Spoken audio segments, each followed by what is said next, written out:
Good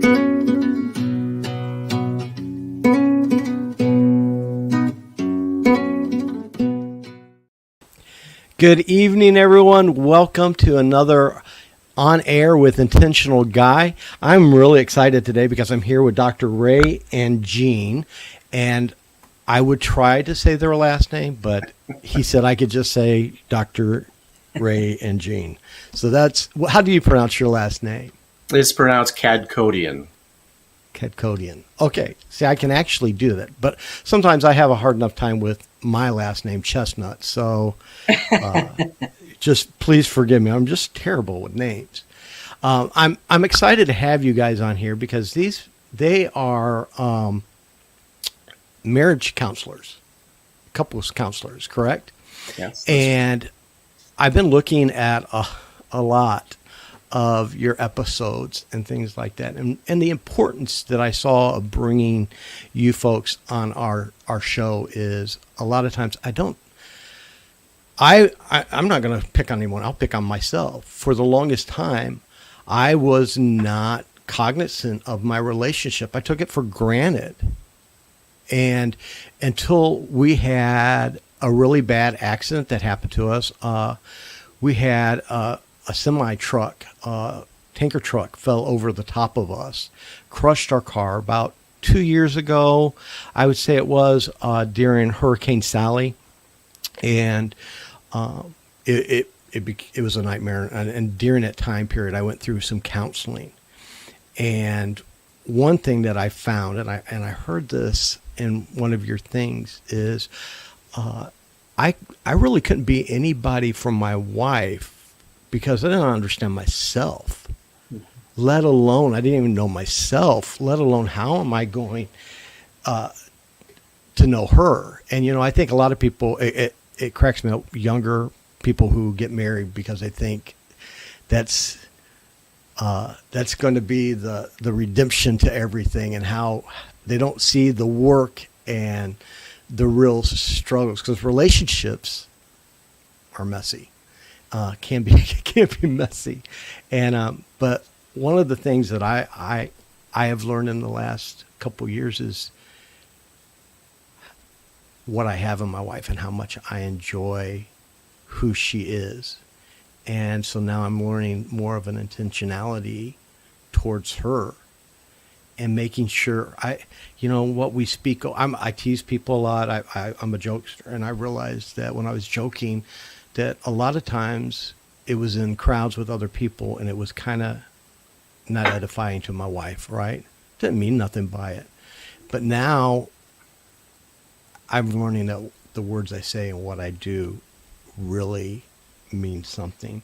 But I wanted to just ask you guys a couple questions today and have you take a conversation with us in the counseling field. What would you say that you guys deal with the most with couples in your field? Well, I would say the number one complaint that couples come to us with is that we have a communication problem. But it's such a generalized, statement, because it's very unique to each couple as far as where the communication breakdown is. And what you're talking about what we talked about in our podcast is that if you are disconnected from yourself and you don't know who you truly are, there's no possible way that you can merge in a committed partnership and create what the ultimate connection is. Correct. If you were walking down the street and you saw a stranger, could you go have an in-depth conversation with that person? You don't know them at all. And many couples are spending zero time together. They're not investing at all in their relationship. And so how could they have communication? They don't even know each other. And we're so distracted in our world, we don't know ourselves. And we're evolutionary people. We are constantly changing and growing and becoming based on all of our life experiences. And, when I was a kid, on Sunday, all the stores were closed. You had space. And today, you got 24 hours something coming at you, You never even stop to process it. It's just constant flood of things. And our brain likes the path of least resistance. So whatever's moving, we're going to look at, and we're going to not pay attention to something sitting. And technology is much faster than Yes. the human speed. And it takes intentional work to pay attention to your relationship, to yourself, to your health, to all those things. And the distraction is really, really tough. And people say, I don't have any time. I said, well, look at your phone. How many hours did you spend on your phone today? Right. You have time. Well, that was a big distraction in our life. Was you go to dinner and we would spend more time. We're sitting across from each other, not even talking. We're into our phones, and Yeah. we've made a rule now that we put that phone down at dinner time, so that we can enjoy each other, because we're engaged. You are engaged in something. You get to choose what you're engaged in. And I like that point, because you just look around, and I think one of the biggest issues I see a lot of times are people, you said it best, there's a lot of distractions today, technology and everything. I mean, people will spend hours on TikTok and a few moments with their family. Yeah. Mm-hmm. Yeah. And it's very easy to take your relationship for granted. It's very easy to allow those distractions to pull you in. That's what the phone is designed to do. That's what all these apps are designed to do, is to keep your attention, because your attention has become currency in our world today. Yes. The majority of couples are spending their attention elsewhere, and they're not spending that in their relationship. And technology gets better and better at doing it. Like we got, I don't know how long it's been since I got this new phone, maybe a year. But I notice every time I put it down, it goes, eek. And it's not doing anything. It's just, it knows it was put down. And, if your child was doing that to you and you're just going, Dad, Dad, Dad, you would be so annoyed. But as soon as you don't give your phone attention, you feel like you want to have a temper tantrum as a little kid. Like, I want my phone back. It was distracting me. It was lovely. Yep. Yeah, from a biological perspective, neurological perspective, there are bonding hormones that we need to feel and continue to excite within our marriage. And most often, couples are waking up and the first thing they touch in the morning is their phone. And they have a great excuse to use their phone as an alarm clock, right? But the first thing you do is, once you turn the alarm clock off, you are inundated with all of the messages and the world and everything. And so now you're bonding with the world. You're bonding with everything outside of your bedroom and your marriage, instead of bonding with your partner. And you get this belief that everything should just show up for you and be comfortable and be about you and give to you. And that's exactly opposite of everything that creates a great relationship. Yeah. And I liked something that I saw on I watch so many of your podcasts now that they're bleeding together, but I know that one of the things that you ask when you're going to have someone in counseling is that they make a commitment to this.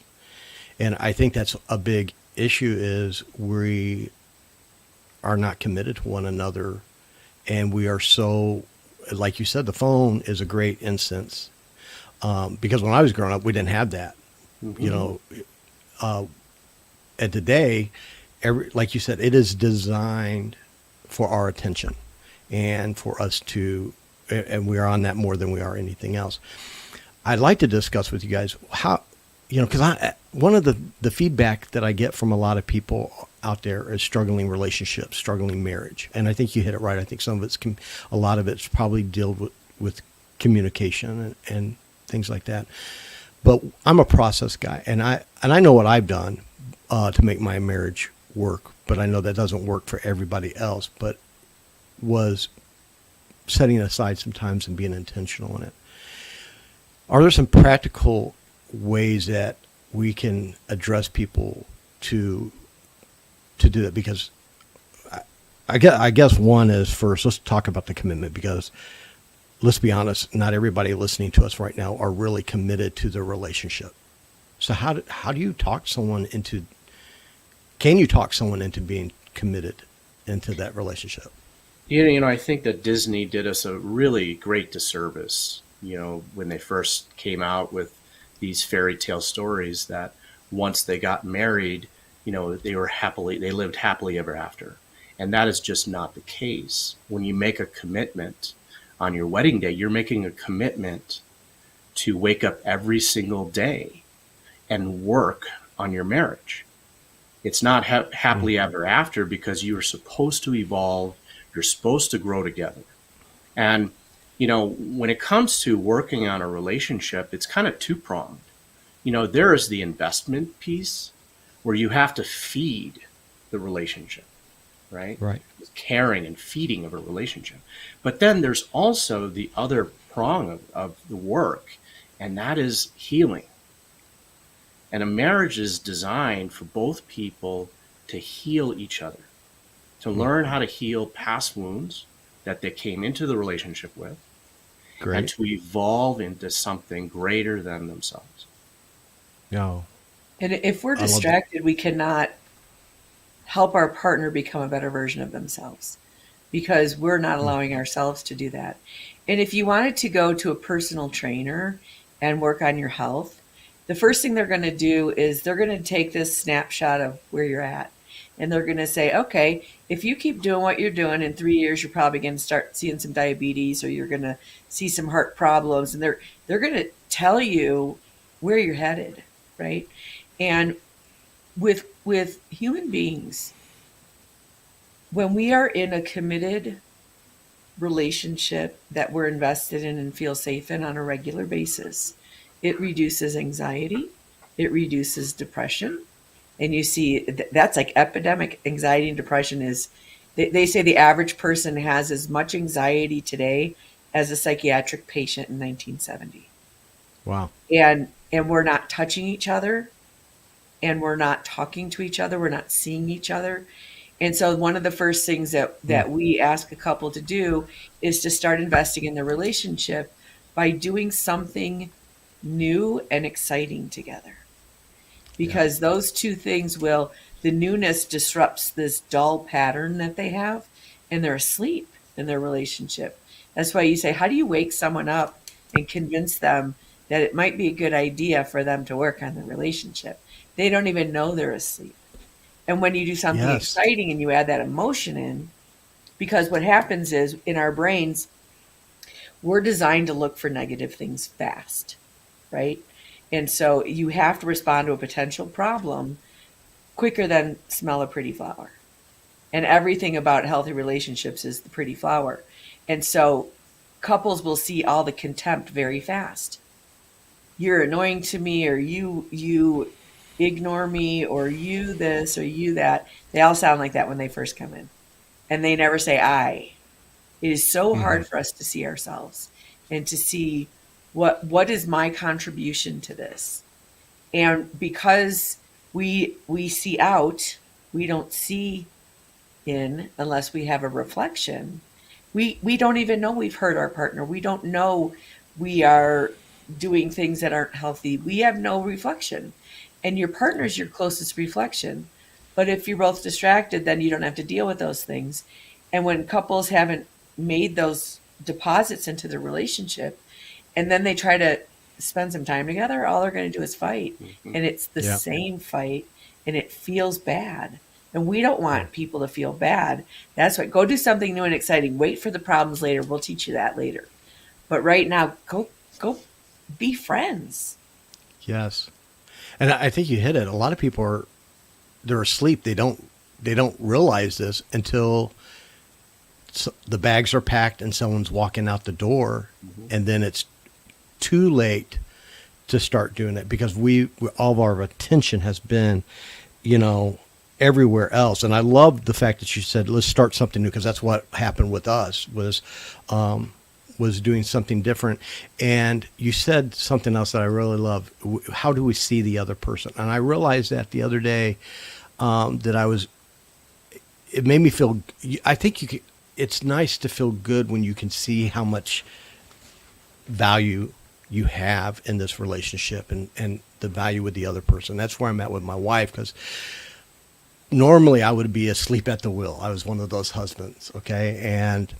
And the last 2 years we've really been working on it, and I've seen a lot of growth in myself. And one of the things was like my wife does for everybody in the family. Husbands, it's so easy to give that reign to the wife, and she can run the household blindfolded, right? And my wife called me the other day, and I was talking to her, and I could tell in her voice it just wasn't a good day. And I was like, well, what's going on? Well, she went to Starbucks, and she got the wrong coffee. Another person named Amber. So she got a coffee she didn't like, didn't realize that till she got to work. And she realized she only had one sock on. And she said to me, and I just remember it was her tone, but she said to me, I guess I'm just destined to have a bad day today. Mm. And and for the first time, I felt like I was awake in my relationship, because that hurt my spirit when she said that.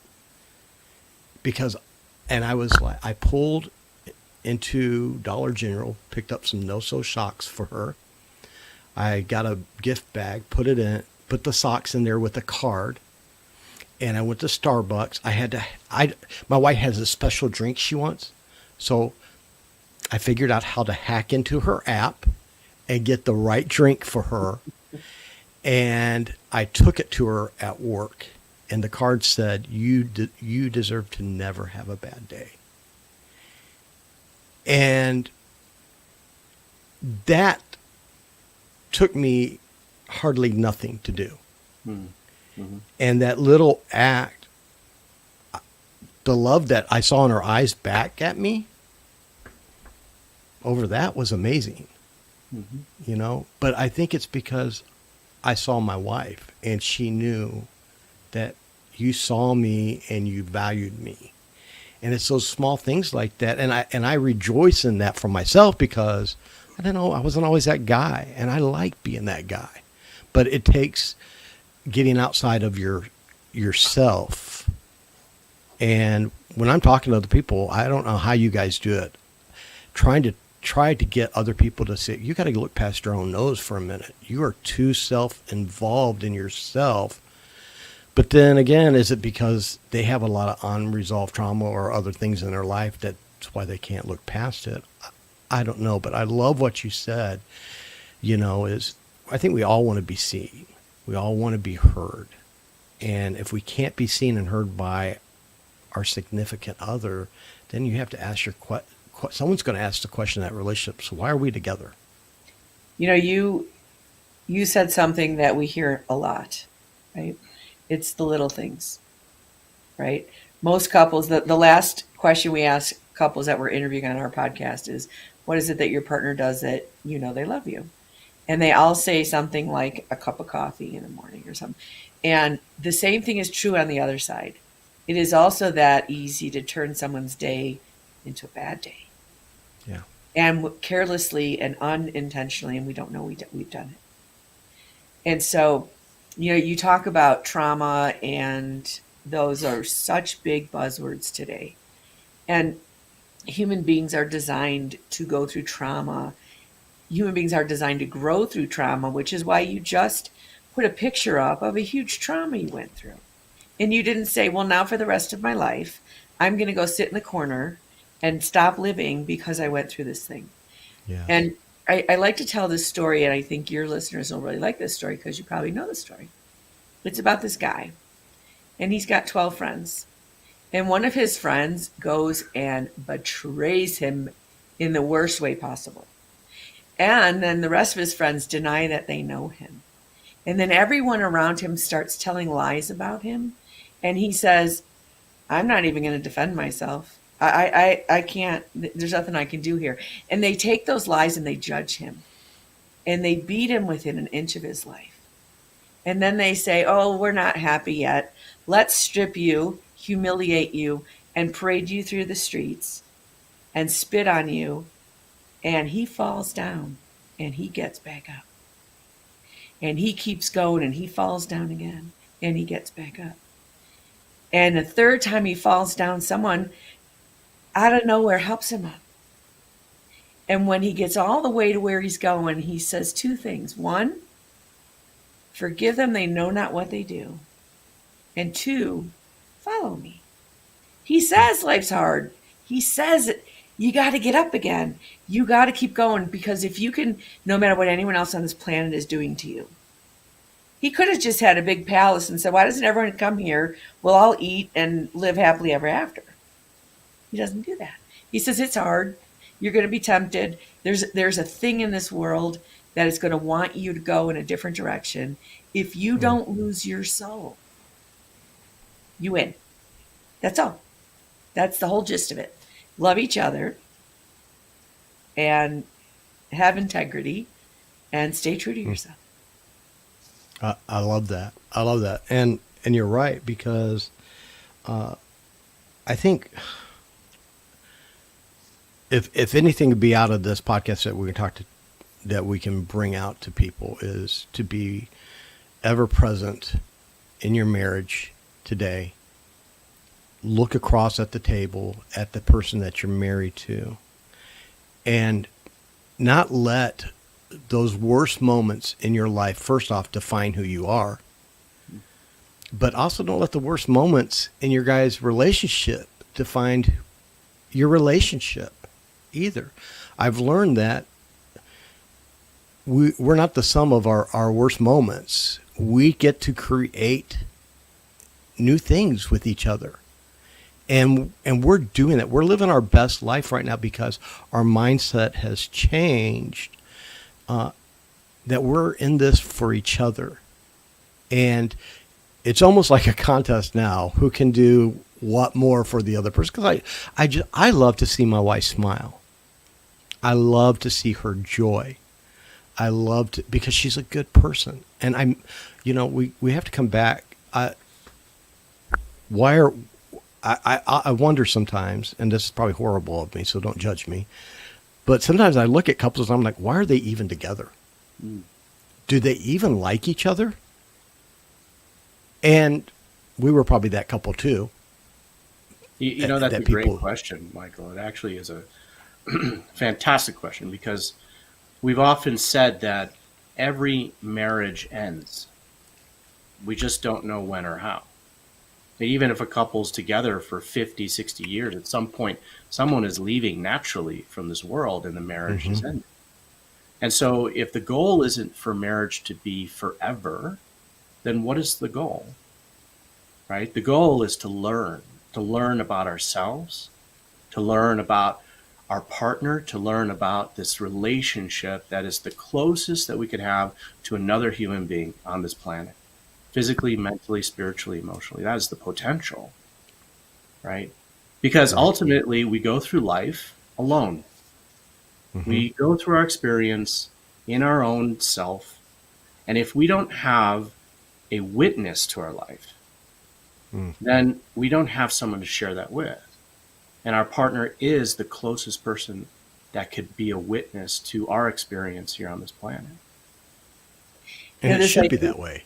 Yeah, the idea of, do these people even like each other?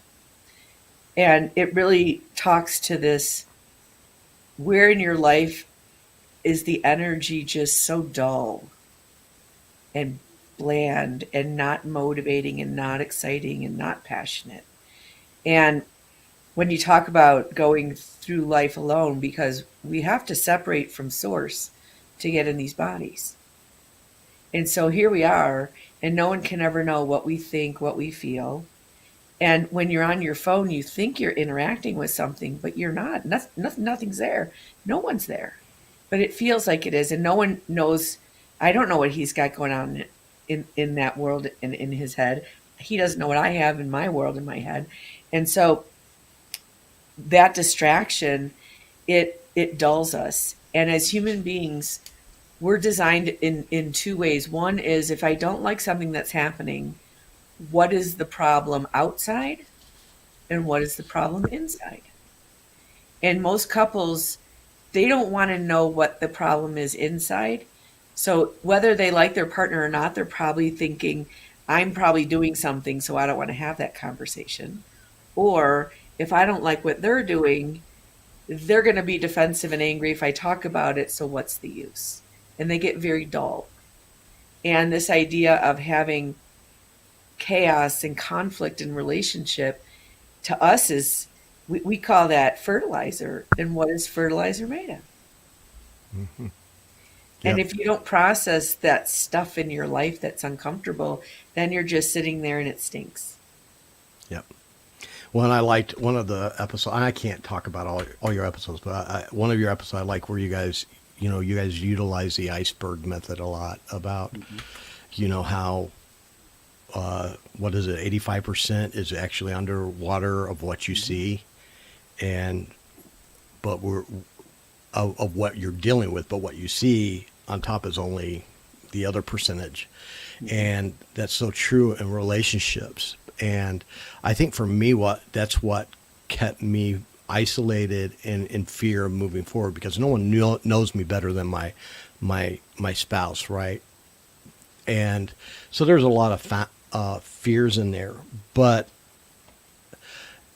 I think counseling was so detrimental for me. It was not detrimental, was so important for me.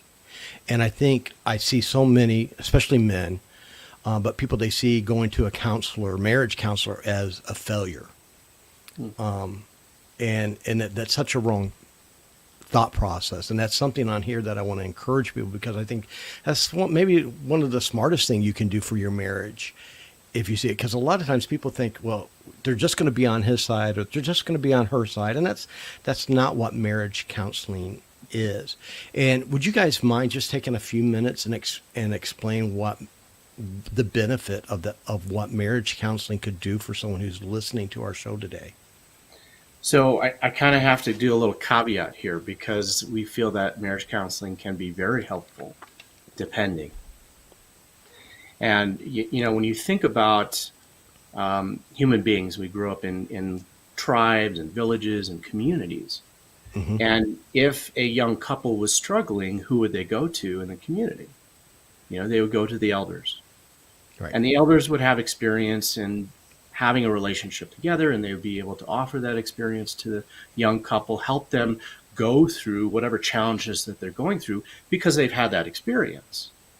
Well, our communities have become diluted. And in many ways, we don't have community anymore. Yeah, I agree with that. So marriage counseling was born out of that, the disillusion of community. Whereas now, who do I go to? And that is what the premise of marriage counseling is that there's a person as an elder with experience is able to help guide you through the challenges that you are naturally going to go through in your relationship. However, in the field of marriage counseling, 80 to 90% of marriage counselors are female. Most of them, a lot of them, have high rates of divorce. And what happens is that 80%, 90% of marriage counseling is driven by the wife. So now, ultimately, when the couple walks into the room, there's a gender bias that's occurring. Right. The male is outnumbered. And the stereotype of marriage counseling is that, there is a problem, right?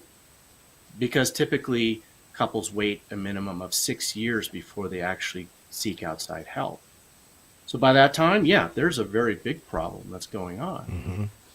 Now, most people don't know that marriage counseling, traditional marriage counseling right now, has the worst success rate across the board of all therapies, and actually can contribute to divorce. Yeah. And so when we say that marriage counseling is beneficial, it is if you find the right therapist. Correct. If you find the right guidance, right? Yes. When we started out in the field, we were therapists like that. We were individual people that were sitting in front of a couple, and our personal experience was that felt horrible and wrong. It didn't feel effective. It didn't end the way we wanted it to. You felt like you were refereeing. We call it the Jerry Springer effect, where people are just coming in and they're just airing their stuff and they think they're right. And what we know is they're not. They're both right and they're both wrong. And then so we're like, we could do this better. And so we decided to start working with couples as a couple. And what we learned is that this is not about refereeing an issue. It's about what is the depth under there that it manifests in this way. And that's what we help people see. And we know we have never seen a relationship that wasn't a 50-50. And that means that we each have 50% responsibility for the condition of that relationship. And we're each contributing equally to what it looks like in our own ways that we're making decisions. And we don't know what we're doing. We can't see it. So we see this very developmentally. And so if your role models, your parents, role modeled a relationship to you, it was a parent-child relationship. And then you get into your relationship and you're still parent-child because that's all you know. And our goal is to help people have these mature, independent, autonomous people coming together as adult relationships in this mature way that, when you saw your wife and she got the wrong coffee and she was having a bad day, you could have easily said, just get over it. Just get over it. People have real problems in the world and that's nothing. And instead you saw her soul, she was hurting. And people like to stop at the anger. And anger, if you come out with someone with anger, you're going to get anger back. Yeah. But when you come at them with vulnerability, you're going to get vulnerability back. And you said something, you said, it hurt my soul to see her in pain. Yeah. And the defense of that is, shut up, get over it. Now you've created a problem in my world. And instead you took that emotion and you went, oh, my person's hurting. What can I do to help her feel better? Yeah. And when we start doing that with our partner, instead of taking it personally, instead of reacting, because that's in our nature to do, right? Then we start to have a very alive and beautiful relationship that's being fed, as opposed to something that we're both killing. Yeah. So when we meet with couples, Jean and I'm working with the husbands and Jean is working with the wives individually. Great. And then we come together, the four of us. And now we are teaching them the skills and tools in order to be able to overcome their communication issues, right? To be able to see the 85% going on under the water in their partner, to see those iceberg moments, as we say, when your wife went and had a start of that bad day and didn't get the right coffee and didn't have a sock on her foot and everything, that is an iceberg moment. It is an emotion that is bringing up something from the past, right? Mm-hmm. Anytime we have an intense emotional reaction to something going on, whether it's our partner saying something or doing something or something that's happening in our environment, that is an iceberg moment. It's pulling on a very old wound. And if we're able to start seeing that in our partner, then we can help them heal it. Mm. And that is what we teach. That's great. One of the things that we noticed is when we're working with a couple an hour a week, they're taking this little tiny break from their life and they're going into this place of depth, soul work, and then they're going right back into their life. And it's hard for them to feel the payoff of the work for a bit, for about 5 or 6 weeks. That's kind of what we've noticed. And so we also created a home study course so that now it's not just 1 hour a week. And the home study course is done together. It's set up like date night. So during that, they're learning about themselves. They're learning about who they are, how human beings are designed, and what are things you can have in your relationship and where to look at and what conversations to have to get more depth into your relationship together, not with your therapist, but with your partner. And then we noticed that we started creating weekend intensives because now you're taking a break, a 4-day break from all of that and doing a really deep dive into having fun with your partner, zero distraction, and talking about those tough things that would ultimately lead to an argument and you stopping couples work because that doesn't feel good. But nope, let's stay in it. We're going to stay in it all the way through to the other side. And you feel that good payoff within those couple days. And that's what gets people really excited about staying in their relationships and doing the work. Well, I really appreciate everything what you guys are saying, because I like the fact that, first off, what you said about counselors, because you're right. We have to be discerning in who we go to, because you gave the stats right there, of success rate. We want to be successful where we go. I've been to some counselors that I'm like, I don't know where we were definitely not had the same values or goal systems in place, for sure. And, but I noticed, so I've been to your website quite a bit, and you're talking about is there some things on your website, and I want to pull that up for just a minute for everybody, but is there some things on your website that this intensive training that you were talking about that they could go to, do you do online counseling with people or seminars or things like that? Can you tell us a little bit about that? Yeah, to work with us personally, we have a coaching program called Couple to Couple, and that is where we coach people all over the world. We're working with them virtually. We do see people in person at times in our clinic in Chicagoland area, and that is really the best way to you really tailor the work to your relationship specifically. Okay. And, Okay. From couple to couple, then we have these other programs that, Jean was talking about, like the home study course, Relationship 101. And that's something that a couple can do in their own home, right? And it's much more cost affordable. And then we have the weekend intensive, which we really love putting on these weekend intensives, because we have found, just the payoff of seeing the smiles, that couples have, that they're kind of cuddling up to each other on the couch by the end of the weekend. And, just that payoff of them. But first of all, we take away their phones. So there is absolutely no distraction. And, the venues that we find, we have a new venue for 2023 that's in the Colorado area. And this lodge is beautiful. It's nestled in the Gunnison Mountains, and there are no TVs throughout the entire lodge.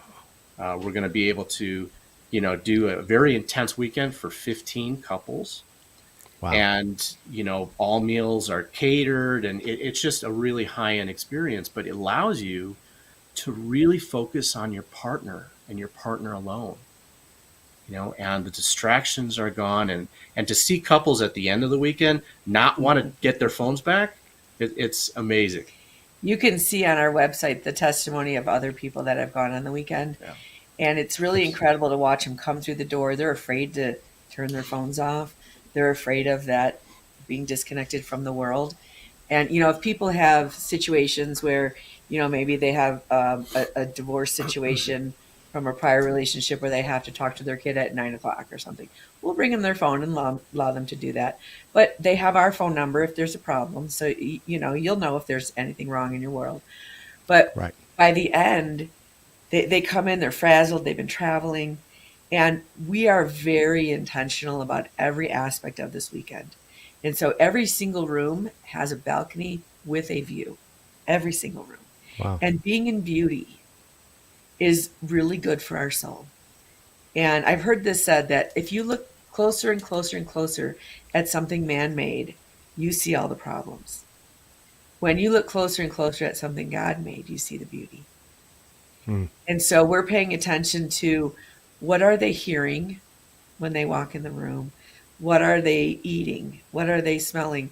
On one of our weekends, there was a woman and she had all these dietary things, and she saw the menu and she says, I can't eat anything. And we said, we're going to have the chef call you, and we're going to make sure you have meals every meal. Oh, wow. And that's the kind of detail we want them to have. Well, you guys are making me want to take my wife and book this. Or do you still have slots that are available We do. We have some slots open for the first weekend, which is April 20th to the 23rd. And then the next weekend is in October. Yeah, we haven't released those yet. Released the dates yet on that one. Well, the dates are there. We haven't released signing up for that Registration, yet. right. I think Okay. it's the 12th or something like that of October. Something like that. Well, let me ask you. So on your website, if someone wants to do that, is that under the couple to couple? Or No, it's that's actually the weekend under intensive. The weekend intensive, right. the weekend intensive? Okay. Weekend intensive. And so they can easily go there, look at some of that and do it. And I love your website because it's very, very easy. So that to purple use button you just passed, that's all they would have to do is click on that. right there. Yep. Well, I'll send this to my wife because, I mean, it's all about being intentional in what we're doing. And if we can, we'll spend money on going on a cruise or doing something like that. Why not invest in a trip that would be great for our relationship? Because this is who I want to grow old with the rest of my life. This is, I want our life to naturally end, not with one another, not feeling loved and leaving. There was a retreat that I went on when I was a teenager. It was called Kairos. And Kairos is time away with God, right? We have Chronos. We know Chronos, which is our clock time. But Kairos is those moments where time doesn't exist. Mm-hmm. And you connect with yourself and you connect with God. And there's a concept that we have, we teach couples, is called the inner sanctum. And this is the most vulnerable you could be with another human being. This inner sanctum is reserved for the couple and for God. And no one else should be in that place. Yeah. It takes a lot to actually build that, right? So that your partner can see all of you, your insecurities, your deepest, darkest fears. And most often couples allow other things to violate the inner sanctum. They bring in outside people, right? They talk to their mother too much, right? And then their mother's actually in that inner sanctum. They have their kids as their emotional support. And so now the kid is actually in that inner sanctum. And it doesn't allow the couple to really nurture that, to build it, and to reap the benefits of that safety bubble. And some people have never been in their own inner sanctum. They don't know the depth of themselves. Yeah. And we also only know what we know, right? And what I've loved sitting here, I have learned so much today, just what you just said, because without knowing what that is, that's what I'm longing for. That's what me and my wife right now are longing for. And we only know what we know, right? And we know that from past experiences. I also realize why it's so important for me and my wife to get this right, because our kids, we're modeling this for our children, for our kids and their future relationships like that. So I love what you guys are building. I've really enjoyed this because you've got some great resources, great things that I think as people, as married couples, to be intentional in their lives with each other and can gear them toward. I took some of the takeaways that I have today. I always like to have some takeaways when I'm talking to people for our listeners is some of the things that we can do now. First off, we're going to talk about your website in a minute. We can go there, but remove the distractions. That's some of the things that we talked about today. Let's remove some of those distractions, and the phone just keeps popping up for some reason, doesn't it? I can't imagine. But it could be golf clubs for some people, right? At work.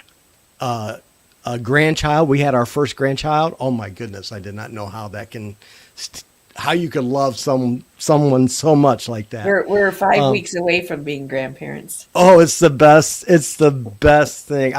My name is Poppy, and that's it just melts me, But I like something else you said. Let's create something new to do together. Create something new to do together. And I'm not trying to sound spiritual, because I think we spiritualize way too much stuff sometimes when it's practical, easy things. But for me, one of the biggest I had a guest on, and one of the biggest fears that I had was praying with my wife. It was something I wanted to do, but I couldn't do. And it's a simple thing, right? You would think it's a simple thing. It's vulnerable. It's vulnerable, right? And long story, but we're doing that now together. That's one of the most intimate and one of my favorite most part of the day is, and it's because it's something we're doing together. Yes, it's spiritual. It's great. We're connecting with God and together, and I think that goes along with what you were saying. I'm realizing there's something. I always thought I couldn't be the spiritual leader in my family because this woman knows me better, and the enemy lies in our head, right? But also it doesn't stop there. There's other things that we need to do, and I love that because we always need to be creating some new experiences together, some new moments together, creating new memories, I guess you could call it, with one another. But that keeps things fresh and exciting and going. Another was focusing on that other person. I love the fact that me and my wife see each other now. I love that. We've been married 15 years and we haven't always seen each other, and it's funny. I've had some people say, "Man, I want a marriage like yours." Well, I don't know. Getting to where we were, we have a good marriage. We are living our best life at the moment, but I want to protect it so bad because we can easily go back to where we were. And we had some rough moments where today I'm so surprised that I'm sitting here having this conversation with you because we didn't see the value in each other. We were two hurting people who came together in the wrong ways, and our story is a terrible story, but God can make it beautiful. Again, He can take those ashes and create beauty out of them, and that's what He's done with our lives. So I want to encourage my listeners listening today. Maybe you're in that marriage and it's not the healthiest or the best, but it doesn't have to be that way. There is hope. There's always hope, isn't it? There's always hope. Absolutely. If there's a willing spirit. Can you tell us, before I close, I want you to tell us a little bit about your website, the name of your website, and where maybe you might recommend my listeners to go to where to start. They can visit us at couplessynergy.com. They can also listen to our podcast. Our podcast is called Couples Synergy, Real Couples, Real Stories, Real Relationships. And you can listen to that anywhere that you get podcasts. Especially the episodes of the yellow flags, the red flags, and the blue flag relationships. And we did a green flag episode, And a too. green flag. Yeah. I saw that, and I haven't listened to that yet, and it's piqued my interest. I'm like, what's a green flag? Well, I have listened to I like podcasts. I'm one of those that work from home, and I like the fact that I listen to other podcasts, and I love finding great things, good podcasts where you can find some people who have great knowledge. And what I love about what I've seen from your guys' podcast is it's really authentic. It's real. It doesn't feel, in no way do I see a fakeness in you guys. I love your desire to want to help other couples, and I like that you share the truth. And some of the things that I've listened to, I was like, wow, that's dead on with it. So I really want to encourage. We'll put links to your website and everything else for people to go look at and do that. Once again, Dr. Ray and Jean, I want to thank you for being on our podcast today. This was a great episode. I really feel like our listeners are going to be able to keep coming back to this, but also it gives us another avenue to be intentional and to move forward, and a new place, a new resource that you're providing for us. And I thank you for that and for what you guys had said. And before we close here today, is there anything you'd like to say before we close to our audience that might be in that marriage crisis right now?